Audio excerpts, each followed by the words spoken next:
जीजा जी, ये जहर वाली रोटी खाओ और खा के मर जाओ। अरे खाओ ना। तेरा दिमाग खराब हो गया? ये क्या कर रहा था तू? तेरी तो थूक दिया। हाँ, मेरा दिमाग खराब हो गया है तुम्हारा और तुम्हारे घर का ना व्यवहार को देखकर, जो मेरी बहन के प्रति है। आखिरकार तेरी बहन के साथ कर क्या दिया? और तू खड़े खड़े मेरी शक्ल देख रही है। तेरा भाई मुझे जहर वाला खाना खिला रहा है और इसने मुझ पर हाथ भी उठाया और तू ऐसा कुछ भी नहीं बोल रही। अबे ओए, मुझसे बात कर, समझा ना?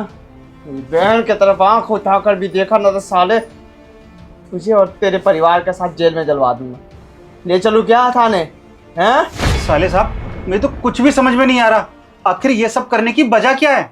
वजह जाननी है तो सुनो, एक बात बताओ, तुम्हारे परिवार वाले मेरी बहन के साथ क्या कर रहे हैं? इसको सता रहे हैं, मार रहे हैं, पीट रहे हैं, क्यों? क्या गलती है इसकी? शादी करके लाए हो ना, गुलाम बनाने के लिए लाए हो। दिन रात मेहनत करती रहती है, खाना बनाती है, सबको टाइम पर खिलाती है, उसके बाद भी इसको रोज कोसते रहते हैं। तुम्हारी माँ, मतलब इसकी सासू माँ, जानते हो इसके साथ क्या करती है? बोलती है कि खाना खा रही है, उसमें जहर की पूड़ियाँ डाल दे और खा के मर जा। ऐसे ऐसे बातें बोलती है। पता है क्यों? क्योंकि ये गांव से है, साड़ी पहनती है और संस्कारी है। तुम्हारी वो घटिया माँ बहन, जानते हो क्या चाहती है? कि ये वन पीस पहने और पार्टी करे, क्लब जाए। वो तो ऐसे ताना दे रही थी कि तू मर जाएगी ना तो मैं अपने बेटी की शादी कहीं और करा दूंगी, वहां से बहुत सारे दहेज मिलेंगे। क्या करोगे दहेज का? हैं? मेरी बहन को मार कर तुम खुश रहना चाहते हो?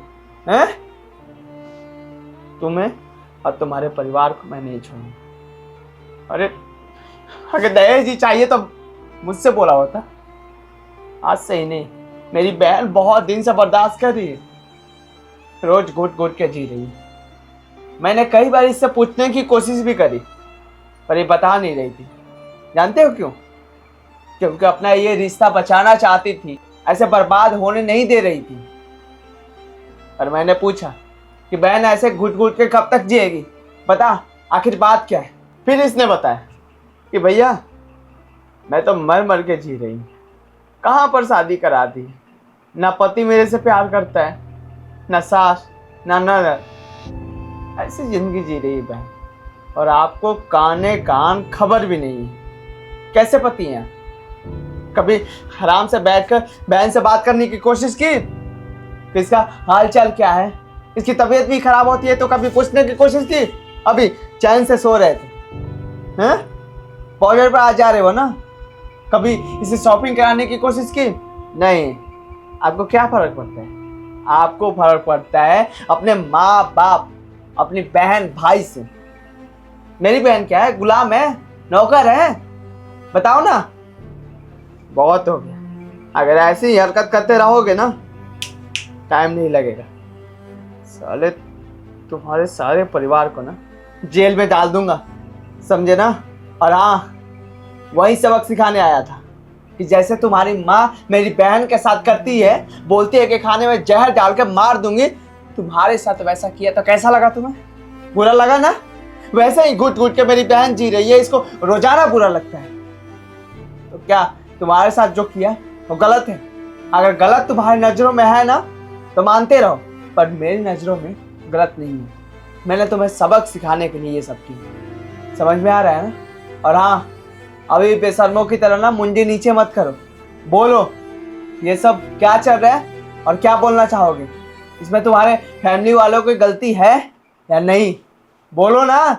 राहुल, अगर मैं तुम्हें सच बताऊं ना तो मुझे इसके बारे में कुछ भी नहीं पता कि मेरे घर वाले सिया के साथ इतना कुछ करते हैं। अगर इसने मुझसे कुछ कहा होता तो उसके बारे में मैं सोचता और अपने घर वालों को समझाता। इसमें ना सारी गलती मेरी है, क्योंकि मैं सिया पे कभी कभी बहुत गुस्सा करता था। शायद इसी डर की वजह से इसने मुझे कुछ नहीं बताया, पर मैं वादा करता हूँ आगे से इसके साथ ऐसा कुछ भी नहीं होने वाला। हो सके तो साले साहब मुझे माफ़ कर देना। माफ़ी मुझसे नहीं, माफ़ी मेरी बहन से मांगो, क्योंकि आप और आपके परिवार वालों ने मेरी बहन का बहुत दिल दुखाया है। मांगो माफी। सिया, तुम भी मुझे माफ़ कर देना। जो कुछ भी तुम्हारे साथ मेरे फैमिली वालों ने किया, मैं इसके लिए बहुत शर्मिंदा हूँ। मैं तुमसे दिल से माफ़ी मांगता हूँ। कोई बात नहीं जी, आप मुझसे माफ़ी मत मांगिए। और सच बताऊं तो मेरे साथ बहुत गलत हो रहा था यहाँ पर, और मेरी कोई गलती भी नहीं है। खैर छोड़िए, जो होना था वो हो गया। और राहुल, तुझे अपने जीजा जी के साथ ऐसा बर्ताव नहीं करना चाहिए था। मैं मानती हूँ कि मैंने तुझे ये सब बताया कि मेरे साथ इतना कुछ बुरा हो रहा है, पर इसका मतलब ये नहीं कि तू अपने जीजा जी के ऊपर हाथ उठाएगा। ये भी गलत है। तो बहन क्या करता, मेरे पास कोई चारा ही नहीं था।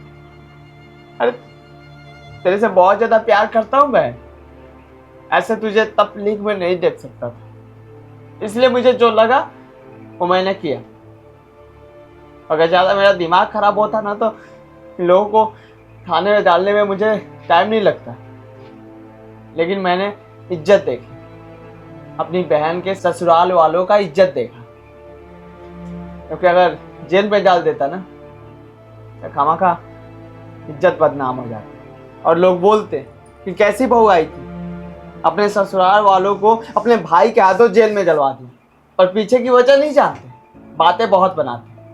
और मैंने ये सब किया ना, ये 4 दीवारी के अंदर हुआ है, किसी को पता भी नहीं चलेगा। और शायद क्या, मुझे लग रहा है कि जीजा जी के दिमाग में घुस गया होगा कि आइंदा से ऐसी गलती ना हो मेरी बहन के साथ, है ना।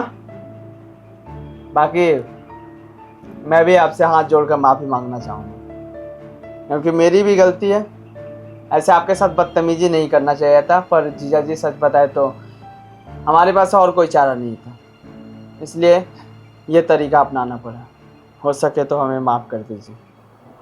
ठीक है जीजा जी, मैं चलता हूँ। बहन अपना ख्याल रखना। और हाँ जीजा जी, हो सके तो 2-3 दिन का छुट्टी ले लीजिए और मेरी बहन के साथ टाइम स्पेंड कर लीजिए, इसे अच्छा लगेगा। बाकी मैं चलता हूँ, अगर कुछ भी हो तो बहन बताइए ज़रूर। ठीक है भाई, तू जा। चलता हूँ। सिया, मुझे माफ़ कर देना। मैंने बहुत गलत किया, मुझे तुम पे गुस्सा नहीं करना चाहिए था। शायद इसी वजह से मेरे घर वालों ने तुम्हारे साथ ये सब किया। मैं उन सब की तरफ से तुमसे माफ़ी मांगता हूँ। आगे से तुम्हारे साथ ऐसा कुछ नहीं होगा।